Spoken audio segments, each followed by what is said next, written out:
China బెదిరింపులు మీకు Indian ocean reason వద్ద. సో దీని విషయంలో చూసారనుకోండి, భారత్ యొక్క ప్రిపేర్డ్నెస్ అనే దాని మీద మనం ఆలోచించాలి. చూడండి, నిన్నటికి నిన్న ఎవరు తీశారో తెలియదు, ఒక శాటిలైట్ ఫోటో ఎక్కడ విశాఖపట్నం, ఈ విశాఖపట్నంలో షిప్ బిల్డింగ్ సెంటర్ అని చెప్తారు. ఇది చాలా సీక్రెటివ్గా ఉంటుందండి, అంటే ఎవరు పడితే వాళ్ళు చూడలేరు. అలాంటిది ఒక శాటిలైట్ ఇమేజ్ నేరుగా ఈ షిప్ మీద, ఇది ఏమిటి షిప్ అంటే సబ్మెరైన్. సబ్మెరైన్ అంటేనే సముద్రానికి అడుగున ఉండాలి కదా. సో ఇవాళ దీన్ని వీళ్ళు తయారు చేస్తున్నారు. విశాఖపట్నంలో ఇండియన్ నేవీకి సంబంధించిన ఇంజనీర్లు తయారు చేస్తున్నారు. సో దీని ప్రత్యేకత గురించే ఇవాళ ప్రపంచ స్థాయిలో మీకు చర్చలు జరుగుతున్నాయి. ఎందుకు అంటే చూడండి, మొన్నటికి మొన్న మాస్కోలో రష్యా వాళ్ళ సెక్యూరిటీ అధికారులు, ముఖ్యంగా ఇందులో మీకు నికోలై పెడ్రోషివ్ ఈయన, అలాగే చైనా వాళ్ళ సెక్యూరిటీ అధికారులు, ఈరాన్ నుంచి కూడా వాళ్ళ డిఫెన్స్ మంత్రి. సో వీళ్ళు చాలా పెద్ద ఒక ప్రణాళిక. దీని ప్రకారం మీరు చూసారనుకోండి, చైనా వైపు నుంచి తైవాన్ మీద దాడులు అనేవి ఎప్పుడైనా కూడా జరగవచ్చు. అంటే ఆల్రెడీ రష్యా యుక్రెయిన్ అంటున్నాము, ఇజ్రాయెల్ పాలస్తీనియా అంటున్నాము, చైనాకు తైవాన్కి మధ్య ఒక యుద్ధము వచ్చే పరిస్థితి. సో ఈ టైంలో చైనాకు రష్యా వాళ్ళ సపోర్టు కావాలి, ఈరాన్ వాళ్ళ సపోర్టు కావాలి.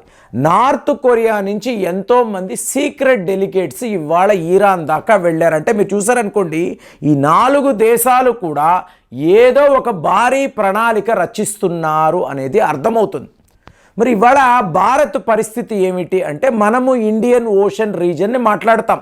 అరేబియా సీలో ఏవైనా ఒక కార్గో షిప్కి ఇబ్బంది అంటే ముందు SOS మనకే వస్తుంది. సో మనము మన యుద్ధ నౌకలతో అక్కడికి వెళ్ళి ఆ షిప్పులను, ఆ కార్గో షిప్పులను రక్షిస్తాం. ఇది మనం చూస్తున్నాం, ఎన్నో వీడియోల్లో మాట్లాడాం. కానీ ఇవాళ చైనా వాడు తైవాన్ని బెదిరిస్తున్నాడు అంటే ఎక్కడా? ఇండియన్ ఓషన్ రీజన్ దగ్గర ఈ పరిస్థితి అనుకోండి. భారత్ చూస్తూ ఊరుకోలేదండి. ఎందుకంటే ఒక శ్రీలంకకి ఇబ్బంది అంటే బిగ్ బ్రదర్ ఎవరంటే భారత్, మన వైపే చూస్తారు, మమ్మల్ని రక్షించండి అంటారు. ఇదే పరిస్థితి ఒక సీషెల్స్ అనండి, మొరీషియస్ అనండి, మొన్నటికి మొన్న వరకు మాల్దీవ్స్ కూడా. అంటే ఇక్కడ ఉండే దేశాలకంతా బిగ్ బ్రదర్ పాత్ర ఎవరు అంటే భారతే వ్యవహరించాలి, మనము వాళ్ళని కాపాడు. ఇంకా చెప్పాలంటే చైనా వాడి షిప్ మీకు ఇండియన్ ఓషన్ రీజన్లో ఇరుక్కుపోతే వాడు మనకి SOS పంపించాడు, లోపల క్రూ మెంబర్స్ ఉన్నారు, చాలామంది ఉన్నారు, కాపాడండి అంటే మనము మన ఇండియన్ ఎయిర్ ఫోర్స్ని అలర్ట్ చేసి అక్కడికి వెళ్ళి వాళ్ళని కాపాడాం. సో అలాంటిది ఇవాళ చైనా వాడు తైవాన్ మీద దాడులు అన్నాడు అనుకోండి, రష్యా వాళ్ళు, ఈరాన్ వాళ్ళు, వీళ్ళు చైనాకు సపోర్ట్గా వెళ్ళొచ్చు, మనము వెళ్ళలేము కదా. మోరోవర్ తైవాన్ని డిఫెండ్ చేసే ఒక పరిస్థితి మనకు ఏర్పడవచ్చు. అంటే అమెరికా మిత్ర దేశాలతో మనము కలిసేమా కాదు, తైవాన్తో మనకు ఉండే ఫ్రెండ్షిప్, వాళ్ళ దేశానికి సంబంధించిన ఎన్నో సెమీ కండక్టర్ ఇండస్ట్రీస్ ఇవాళ భారత్లో మీకు తమిళనాడు అనండి, గుజరాత్ అనండి, మహారాష్ట్ర, ఇక్కడ వాళ్ళు పెట్టుబడులు పెడుతున్నారు. అలాంటిది తైవాన్ మన మిత్రదేశం. సో వాళ్ళని కాపాడే బాధ్యత భారత్ వైపు ఉంటుంది. అది క్వాడ్ గ్రూప్ అనండి, లేదా తైవాన్ ఇండియా రిలేషన్షిప్ అనండి. సో ఇక్కడ మనము చైనాను ఎదిరించాలి. అలాంటప్పుడు భారత్ యొక్క ప్రిపేర్డ్నెస్ ఏమిటి అంటే ఇవాళ ఈ శాటిలైట్ ఇమేజ్, ఇది ఎంత ఒక ముఖ్యమైన ఒక విషయము అంటే మీకు దీనిని S4 అని చెప్తున్నారు. అంటే Arihant range of submarines, SSBN అంటారు. అంటే సబ్మెరైన్స్, B అంటే బాలిస్టిక్ మిజైల్, N అంటే న్యూక్లియర్ పవర్డ్ అని అర్థం. సో SSBN అనేది అమెరికా వాడు పదే వాడుతున్న ఒక విషయం, అంటే సబ్మెరైన్స్ విషయంలో. ఇక భారత్ అన్నారు అనుకోండి, మన దగ్గర ఈ Arihant type of submarines already మనము S2 అన్నాము, S3 అన్నాము, ఇవాళ S4 అని మాట్లాడుతున్నాం. ఏంటంటే అంత గొప్పగా ఏంటి ఇందులో అంటే, S2 అనబడే అరిహంత్, S3 అనబడే అరిహంత్ని చూసారు అనుకోండి, ఇవన్నీ ఏంటంటే న్యూక్లియర్ పవర్డే, కానీ లోపల మీరు చిన్న మిజైల్స్ను అమరుస్తారు. అదే ఇక్కడ S4 విషయానికి వచ్చారనుకోండి, ఈ షిప్పే చాలా పెద్దదండి. ఇందులో మీరు ప్రపంచంలో కొన్ని దేశాలు మాత్రమే చెయ్యగలిగే పని ఏంటి, ఏకంగా 8 న్యూక్లియర్ మిజైల్స్ను, బ్యాలిస్టిక్ మిజైల్స్ను మీరు డిప్లాయ్ చేయగలరు, ఫిట్ చేయగలరు. ఇది అట్ ఏ టైమ్ 8 అణువస్త్రాలను మీరు మీ శత్రువుల మీద వాడగలరు. ఇంతకు ముందున్న S2 S3 ఈ కెపాసిటీ లేదు. అలాగే ఇంకొక వెర్షన్ని చూసారనుకోండి, చక్రా 1 చక్రా 2 అంటారు. చిన్న చిన్న మిజైల్స్ను వాడతాం. రేంజ్ అంటారా 350 కిలోమీటర్లు మాత్రమే. చాలా చాలా లోయర్ లెవెల్లో పనిచేసే సబ్మెరైన్స్.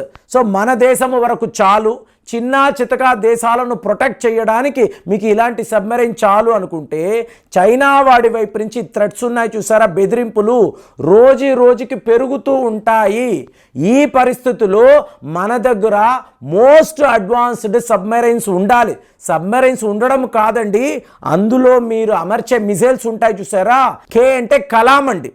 సో మీకు అబ్దుల్ కలాం గారి పేరు మీద కే అని చెప్పి చెప్తారు. K-15 అనబడే మిజైల్స్ మనం వాడతాం. సో మీకు ఏకంగా 750 నుంచి 1500 కిలోమీటర్ల వరకు ఇవి ప్రయాణించగలవు. సో 750 అంటే కూడా మెయిన్లాండ్ చైనా దాకా, సౌత్ చైనా సీలో మెయిన్ ప్లేస్ దాకా వెళ్ళి మీరు దాడులు చెయ్యలేరు. అలాగే పాకిస్తాన్ అన్నారనుకోండి, సౌత్ పాకిస్తాన్ వైపు మాత్రమే మీరు వెళ్ళి అటాక్ చేయగలరు. అదే ఇవాళ మీరు తయారు చేస్తున్న S4 అనబడే అరిహంత్ వేరియంట్ చాలా చాలా అడ్వాన్స్డ్ అండి. 8 బ్యాలిస్టిక్ న్యూక్లియర్ మిజైల్స్ ఉండడం కాదు, దీని రేంజ్ ఏకంగా 1500 కిలోమీటర్లు. అంటే డైరెక్ట్గా చైనా దాకా వెళ్ళగలరు, పాకిస్తాన్ దాకా వెళ్ళి మన శత్రువుల మీద దాడులు చేయగలరు. మీకు కొన్ని గంటల పాటు మీకు సముద్రము అడుగున ఉండగలదు. అలాగే సెకండ్ స్ట్రైక్ కెపాసిటీ ఉన్న అత్యుత్తమమైన సబ్మెరైన్. అంటే సెకండ్ స్ట్రైక్ అంటే ఏంటి అర్థము అంటే, మీ దగ్గర ఒక సబ్మెరైన్ ఉంది, దాని మీద శత్రువు దాడి చేశాడు, అది ధ్వంసం అవుతుంది. మరి శత్రువు మీద మీరు దాడులు చేయాలి కదా, ఇంకొక అస్త్రం ఎక్కడ ఉంది అంటే మీకు అరిహంత్ S4. సో దీని ద్వారా మళ్ళీ మీరు మీ శత్రువు మీద దాడులు చేయొచ్చు. ఇవాళ యుద్ధ నిపుణులు ఏం మాట్లాడుతున్నారంటే, ఇంకొక అరిహంత్ క్లాసు కూడా మన దగ్గర ఉండాలండి. అంటే విశాఖపట్నంలో మీరు ఒక సబ్మెరైన్ని డాక్ చేశారు, మెయింటెనెన్స్లో ఉంచారు. ఇంకొక 2 అరిహంత్ న్యూక్లియర్ సబ్మెరైన్స్ ఏమవుతాయి, మీకు ఇండియన్ ఓషన్ రీజన్లో తిరుగుతూ ఉంటాయి. సో ఒకటి మీకు ఎంగేజ్ అయినా కూడా ఇంకొకటి స్టాండ్ బైలో ఉంటుంది, ఒకటి ధ్వంసం అయినా కూడా ఇంకొకటి శత్రువులను ఎదిరించగలదు. ఇందులో చాలా చాలా ముఖ్యమైన విషయం ఏంటంటే, మనము వాడుతున్న ఈ న్యూక్లియర్ బ్యాలిస్టిక్ మిజైల్స్ ఉన్నాయి చూసారా, K-15 అని మాట్లాడుతున్నాం. ఇవాళ మనము సాగరిక అనబడే మిజైల్స్ వాడుతున్నామండి. రేపు మాత్రం మీరు అగ్ని-3 కేటగిరీ మిజైల్స్ను వాడబోతున్నారు. అంటే అగ్ని-3 యొక్క వేరియంట్ని మనం లిటరల్గా ఈ సబ్మెరైన్లో అమరుస్తాం. అప్పుడు ఏమవుతుంది, అగ్ని-3 యొక్క total capacity, total power, nuclear power నేరుగా మీ శత్రువుల మీదకి వెళ్ళినప్పుడు దాని యొక్క ఇంపాక్ట్, దాని యొక్క ఎఫెక్ట్ చాలా చాలా గొప్పగా ఉంటుంది. సో భారత్ చైనాను ఎదిరించడానికి ఇలాంటి ఒక ప్రిపేర్డ్నెస్లో ఉంది. చిన్న చితకా దేశాలను కాపాడడము, అలాగే ఇండియన్ ఓషన్ రీజన్లో ఒక బిగ్ బ్రదర్ పాత్ర. రేపు తైవాన్ మీకు ప్రమాదంలో పడితే భారత్ చూస్తూ ఊరుకోదు, ఖచ్చితంగా చైనా వాడి మీద మన అటాక్స్ అనేవి ఉంటాయి. కాబట్టే మనం ఇలాంటి ప్రిపేర్డ్నెస్లో ఉన్నాము అని చెప్పి ఈరోజు ఎంతోమంది యుద్ధ నిపుణులు మాట్లాడుతున్నారు. కాబట్టి భారత్ ఇంత అడ్వాన్స్డ్ న్యూక్లియర్ బ్యాలిస్టిక్ మిజైల్స్తో ఒక అద్భుతమైన అరిహంత్ క్లాస్ సబ్మెరైన్ తయారు చేశారు.